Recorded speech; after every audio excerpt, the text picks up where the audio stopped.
to, I'll ask you to come up front and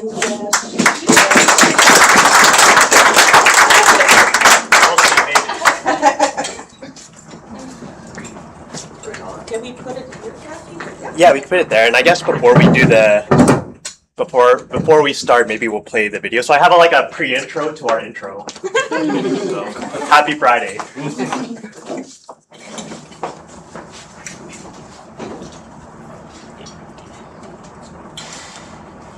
Just need to find it. Oh, it's on that.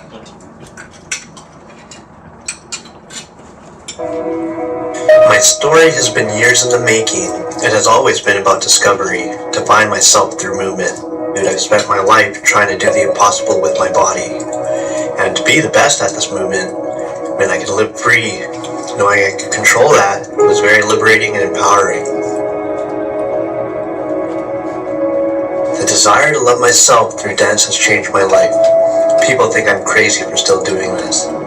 It's a commitment that has impacted me on many levels and continues to shape the world I live in.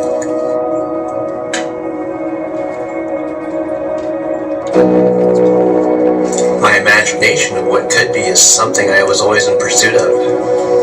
We go through many storms in our lives, forgetting about the calmness within, the people, and the community I surround myself with. Of a difference. In the last 2 decades, I've spent my time exploring my own creative being, and in that time, I've had many opportunities to explore, traveling and doing shows, and also just, being your friendly neighborhood Spider-Man. What always made the biggest difference in my life were the people and the community I surrounded myself with. It was these people who made me feel alive and made me feel heard and acknowledged that I had value in some way. That was very special. My story has impacted me on many levels and continues to shape the world I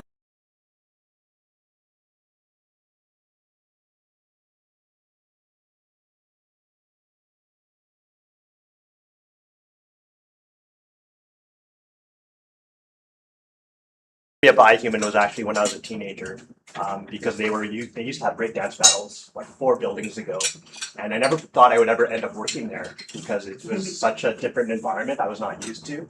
But I realized over time, those outlets, those things that you love to do, the gifts that you all have, become very important in your life because sometimes they're the one thing that you can control, and you feel very proud of it because you're working hard to nurture it in the best way that you can, and maybe it's that one thing in your life where you feel like there's love. So do you mind using the mic for having a quick Yeah, no, if you can go stand at the podium. Oh! Then you're on camera too. I didn't know this was here. All right, but I guess to get things started, we'll just go through our PowerPoint presentation. You've got a little clicker right down there on the table, on the corner. There we go. Thank you for the warm welcome as well. We're very blessed. Am I pointing it at you, Jim? Nope, just click anywhere. It's not clicking. Is it not clicking? It's not clicking. Okay, just a moment. Let me get it. Perfect. There you go. So who is iHuman? Like I said, we're a youth-focused organization in Edmonton's inner city downtown, just a block away from the courthouse, supporting young people ages 12 to 24. Again, iHuman works alongside marginalized youth, navigating complex social and economic circumstances. Not working, Jim. Just point the clicker at Jim and say next slide. I love it. Yeah, that's the prompt. All right, so again, iHuman was founded by these 2 artists in 1997 named Sandra Bromley and Wallace Kendall. They're still active artists to this day, and I know Wallace right now is still doing work out in the community, maybe not part of iHuman, but also on his own personal endeavor. But their work was focused on the art of peacemaking, which was this gun sculpture. So long ago, over 30 years ago, they got firearms from around the world to create the sculpture. But the reason behind it is they knew that these firearms had stories. These were possessions of people who could be young, people who were part of a group. And when you have something like this, it could be used to harm others. It puts you in a position where you could be trying to hurt someone else. And having to be the bearer of that, there could be a lot of weight. So, like I said, their focus was on art, mentorship, dialogue, and community connection. So, as this piece was being built by these two artists, it was attracting the youth, not attracting them to use the guns, of course. We don't want that, but attracting them to ask, why would you do something like this? And for them, it was a symbol and a visual way for people to say, hey, we need to talk about this because guns, gangs, and violence happens in our own cities. And with many of the young people who don't have a place to be, they end up finding that family, street family, are people who might be gang involved, often, time and time again. So while they were working on the project, the youth were showing up and assisting with it, and through that they were having dialogue connections. And once the project was finished, it didn't stop there. They realized that the need for connection and like these conversations and an outlet was something that needed to be continued. Youth kept showing up, so it was a reminder to them that there needed to be something more permanent than just the one project. Yeah, next. It's changing on this screen. That's really strange. Let's see. Try it again now. Okay, great. So from an art project to a youth organization, what began through creative engagement grew alongside the needs of the young people, as Ali had mentioned. So, we have art, relationship, trust, and support. So for over 30 years, iHuman's evolved really from an integrated community-based model of care. So although I speak highly and we emphasize on the art practice at iHuman, we also do have wraparound supports for the youth, which we can also break down as we go through the presentation here. We serve ages youth 12 to 24. Many of them have various barriers that that they're going through in life. Poverty, food insecurity, trauma and family disruption, discrimination and marginalization, or involvement with child intervention, instability due to housing or homelessness, mental health and substance use challenges, involvement with the justice system and other systems, and sometimes just problems at the home. So these experiences describe circumstances, but not the young people themselves. Do you want to take this? So the services that iHuman delivers, we really focus on meeting the youth where they're at, providing them with what they need at the moment, and just kind of going from there. So our integrated model, it brings a couple things together. We offer basic needs in our main welcome area. That's meals, showers, clothing, laundry, transportation like bus tickets if they need a place to send their mail. If they don't have a place to live, they can have it sent to us. We do health and well-being. We have primary health care doctors and nurses that come in every day. We have mental health support who are able to do assessments and then also provide therapy and counseling. Crisis support as well if they're going through something that needs some immediate intervention. Arts and creativity, of course, we have 3 different art studios at iHuman. There's a visual art studio, fashion studio, and music studio. So there's a range of avenues to explore in regards to creativity. Navigation and advocacy, this is where Sean really shines. We offer social work, outreach if people need IDs, help with the systems if they need a lawyer, housing, skills and future pathways as well. We have a young mother support group. Through mentorship, we really offer that like one-on-one therapeutic relationship with the youth as well. And career development, we have a newer program to iHuman called Career Hub. So if youth need support with resumes, cover letters, interview prep, if they need certifications or tickets to start work, it's kind of an area where they can access that. And that specific program goes beyond 24. If they've been involved with iHuman previously, they can continue accessing that one until they're 30 years old. So Cool. a newer one. Yeah. And I guess I just want to cover kind of that advocacy point. So, advocacy can look different in so many different ways, but as the frontline social worker, that might look like me as a social worker working with a young parent who is no longer with their own child because that child was taken into care of the system, and ensuring that connection where they still have access to the child, whether it's supervised visits or trying to hopefully reunite them as a family, we have to do advocacy through that system of the child welfare so that can happen. But that doesn't happen without the work that the youth has to put in, but they have to collaborate with us as an agency to receive the appropriate help. So maybe they need to go to addictions counseling. Maybe they need to go to anger management. Maybe it's budgeting, right? It could be all these little things just on a checklist, but if they're doing that thing, then the outcome for more success for that kid is more likely to happen, right? So that's what we really focus on. So the more outcomes we could get for any youth, doesn't matter what it is, that's what we do as an agency. So why so many things under one roof? I mean, we are in a way bigger building than we've ever been in the last 13 years. iHuman actually started in a little basement.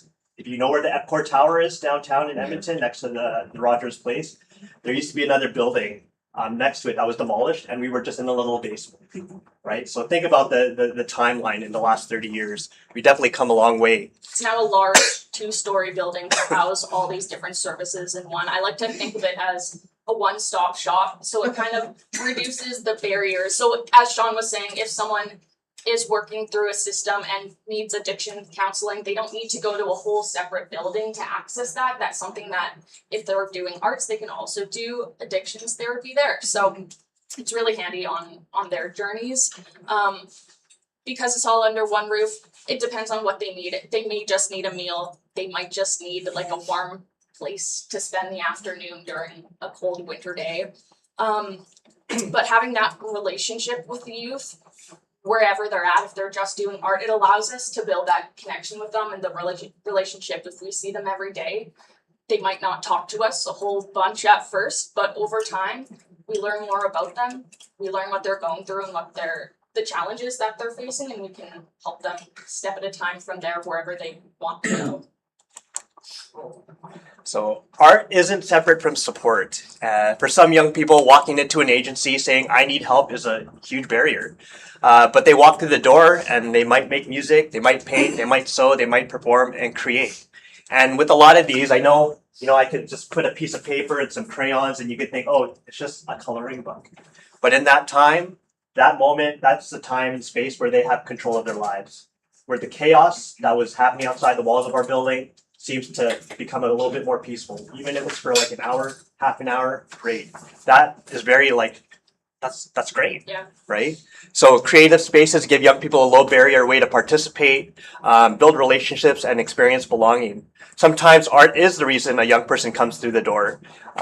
Truth is what allows another door to open. I don't know if there's anything you want to expand on that. But what does youth focus mean? It means we don't decide what a successful life looks like for that individual young person.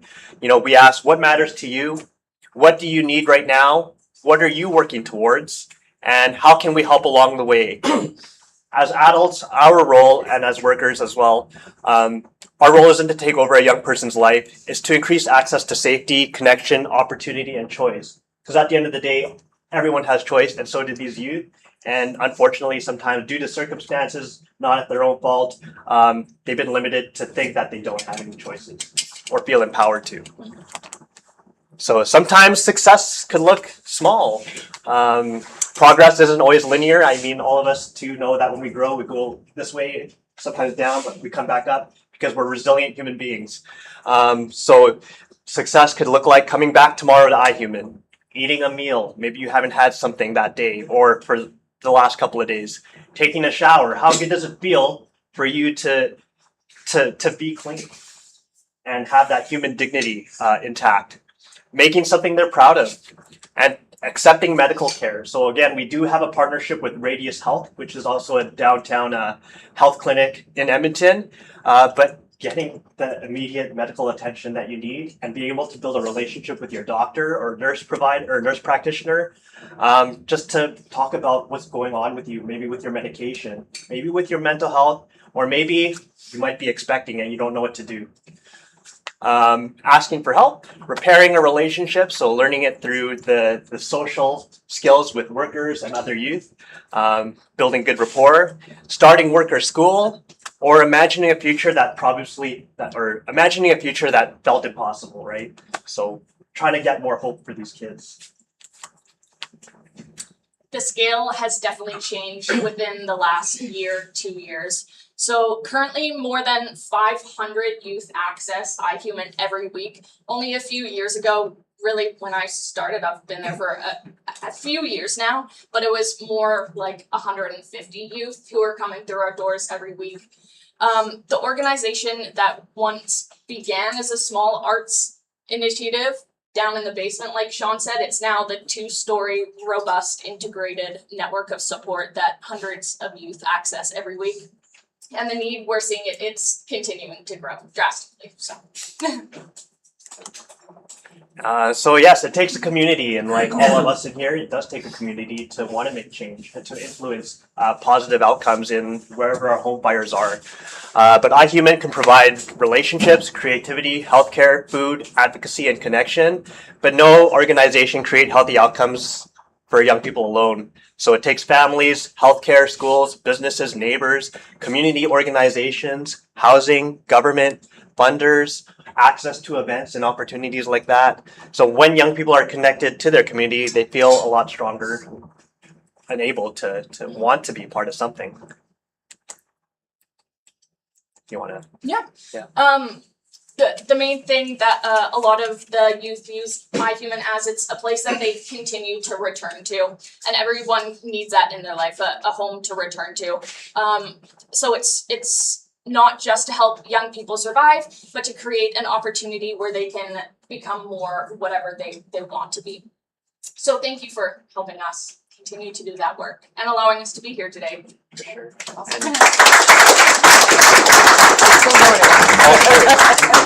Does anyone have any questions? Yeah, this is Okay, good time. I'll stand up real quick and then Tim. What's your target age group?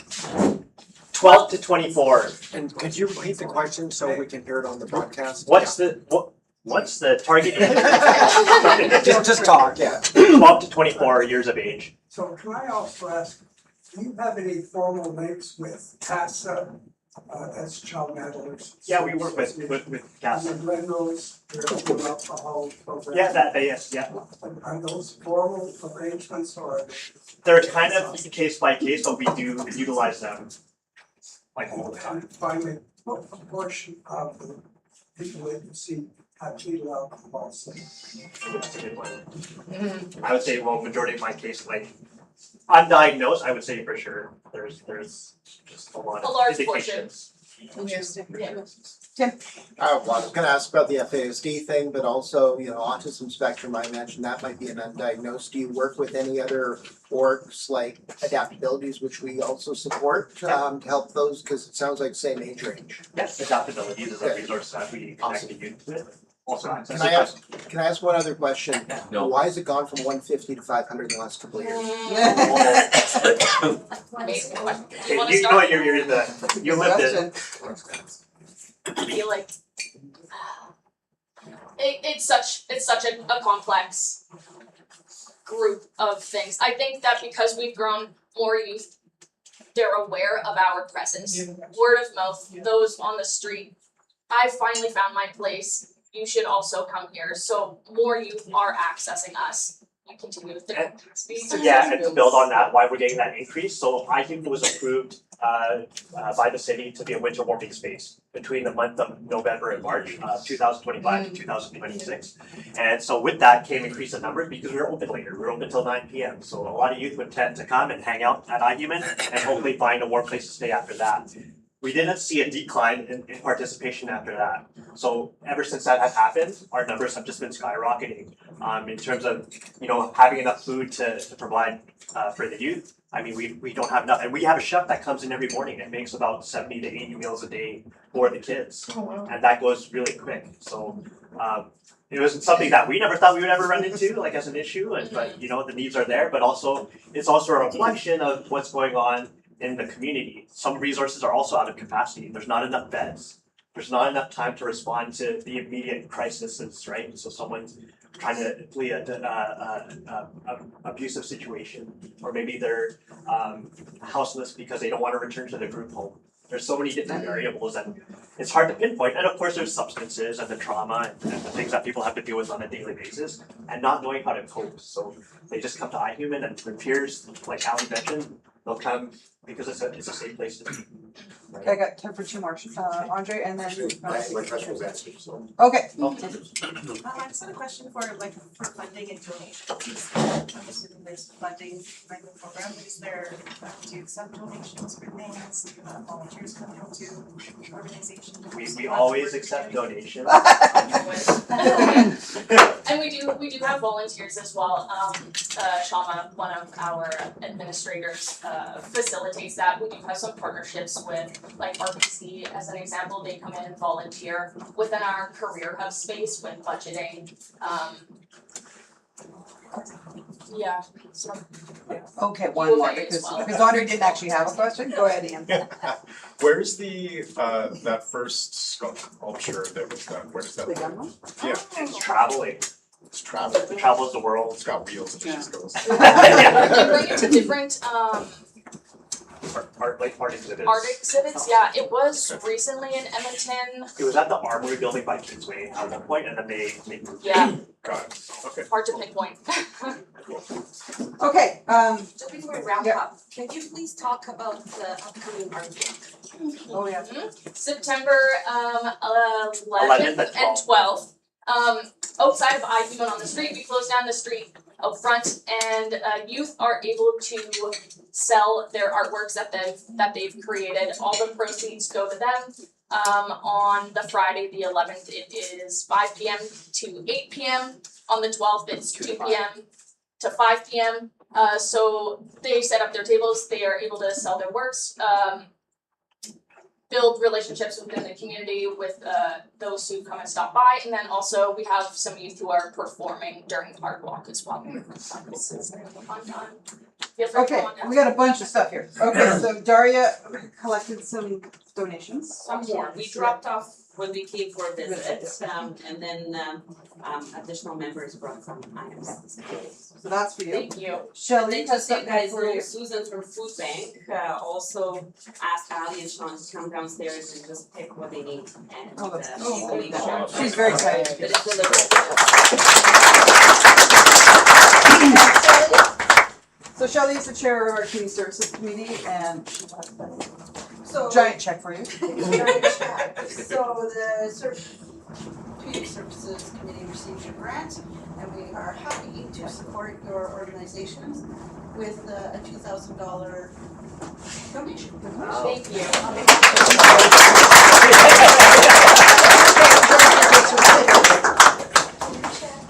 Where's the check? Not much? Oh, yeah. Too much. Oh, yeah. Just too many people in there. There we go. Awesome. Thanks so much, Thank everybody. you. And finally, I don't know how much you guys know about Rotary International, but one of our biggest initiatives is the eradication of polio across the planet.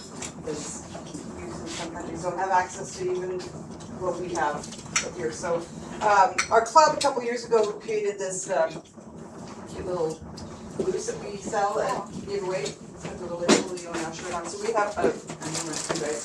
So this is a symbol of the work that Rotary does on your, as a donation to the Polio Cross Project on your behalf of being our speakers today. So with this news, we'll try to be able to drop some flowers. Oh, Thank Thank you for coming. Thank you. All right, thanks. Thank you all.